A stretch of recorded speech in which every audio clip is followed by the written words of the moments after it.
I made an icebreaker speech when I was in my former club, but I have no idea what I said, so this is like a new speech for me. I wanted to focus on just three themes, however, in the consideration of time. The first is the significance of place in my life. I've lived in a lot of places, and travel has been a big part of that. Until I was 7, I lived on Long Island near New York City. Until 13 in Connecticut, moving to California when I was 13. And then between high school and college, I went abroad for the first time. I went to Hong Kong for a month, and I was just absolutely blown away. The difference in culture, the language was different, the food. I did a lot of shopping in Hong Kong because that's what people did back in the 80s when I was there.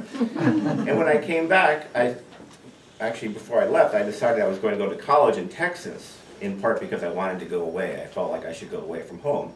As a sophomore, I studied abroad in Rome for a semester, and with long weekends and a Eurail pass, was able to cover almost all of Western Europe in about a 4-month period. When I graduated from college, finally, I decided to go to Japan for a year to teach English.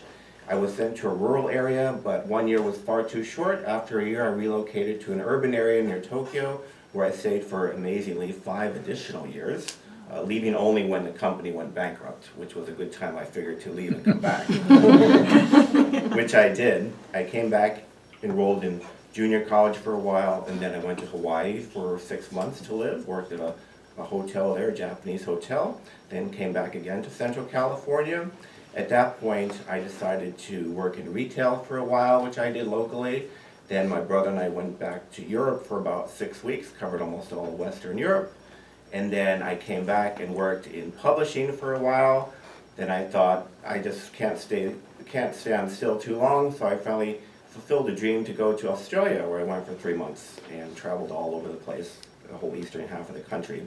Came back, worked in publishing, decided that was not exciting enough, went back to Japan to teach English for another year. Came back, entered graduate school first in San Diego for a master's, later a PhD in LA. Needed a subject for my dissertation, Japanese higher education, back to Japan for 6 months, and then came back and finally graduated. So as you can see, I'm someone who goes from place to place very readily. It all started back when I was about 13 and came to California, the significance of place and the mobility to be able to move place to place. The second theme I wanted to discuss is something that's been evolving for about the last 20 years of my life, minimalism. Maybe some of you are familiar with it. Minimalism is basically eliminating the unimportant from your life to focus on what is most important. Thoreau, Gandhi, Jobs, all minimalists. As a society here in the US, we're instructed to consume, and consume means you add things. Minimalism is the opposite. You take things out that aren't relevant, and then you're left again, like I say, with things that are more important. I was extremely materialistic in my 20s in Japan, which is not unusual. When you're young in Japan and you live in an urban area, you're very fashion conscious, you want to go out and look nice all the time. So I was extremely materialistic, but I realized, I think in Japan also, space is very limited. So if you bring something into your apartment, which is very small to begin with, it seems like it's going to take up more space because there just isn't that much. So I developed an appreciation for space. I live a very Spartan life now. I have very few possessions, but I have things that I like. I practice digital minimalism. I have 2 icons on my computer screen. One is a recycle bin, and the other is a folder in which everything else is. I don't want to see a bunch of files when I open up my page. That's distracting. I own exactly 0 books, having donated all my books to the library. I'm almost entirely paperless, and this makes me feel light and able to move easily from place to place. If an earthquake or a fire occurred, God forbid, in my home, I could walk out the door of my house with nothing and be perfectly fine with it. The final theme is that of a dreamer. And I think, as Walt Disney said, all our dreams can come true if we have the courage to pursue them. This is great when you're a kid because you're encouraged to dream, but when we get older, we have to be more practical. We shouldn't dream as much because our head's up in the clouds when it should be down in more of the reality. But I think it's equally as important, and maybe even more so for adults, because we're not encouraged to do it. We're said, well, that's what you do when you're a child, no longer can you do that. I disagree completely. I think you should have I don't like to use the word bucket list, I prefer life list. Things that you want to do. Some things may be very unrealistic. Climbing Mount Everest is something I would like to do. Now, will I ever do it? I realize maybe I won't. It's possible, but it's still a dream, and therefore I think worthy to put on a life list that I created for myself. Some of these things are outside the box, to be sure. Some are crazy, but at the same time, they are things that I think keep us feeling young and alive, and therefore I think totally worth pursuing. When I combine the three themes together, that of the significance of place in my life, minimalism, and dreaming, it comes back to the theme I discussed at the beginning, that of the traveler, and the traveler who travels lightly.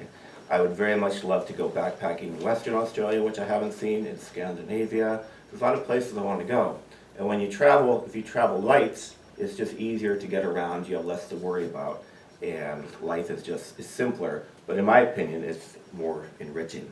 So these are the three things I wanted to just present to you since I am new to the club. I hope you've enjoyed hearing about sort of a very unconventional life course to this date, and I appreciate your attention. Thank you very much.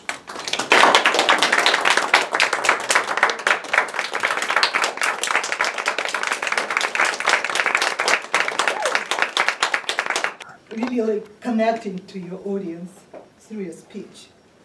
The second very strong point of you as a speaker is your presence at the lectern. Very professional, very confident and confident. Your voice, your gestures, again, very minimalistic, just enough to be a very successful speaker. And third point is your light sense of humor. I want to remind you the way Peter opened his speech.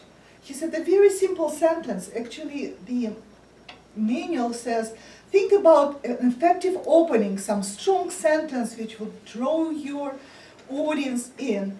But the sentence Peter used was very simple. He said, I gave an icebreaker some time ago and I tried to remember what I was talking about, and I don't remember it.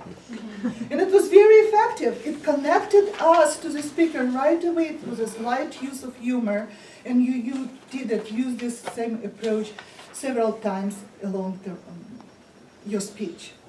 I have several suggestions I will try to give in the remaining 20 seconds I have. First of all, pause a little bit more.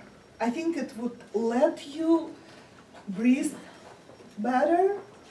You have wonderful voice. I really like the way you articulate and modulate your voice, but I felt it was a little bit tired by the end. And as you organize your next speech, don't forget about your title, and maybe think about giving us a preview of your main points in the beginning. Overall, wonderful speech. I'm looking forward to learn more about the dreamer who travels light.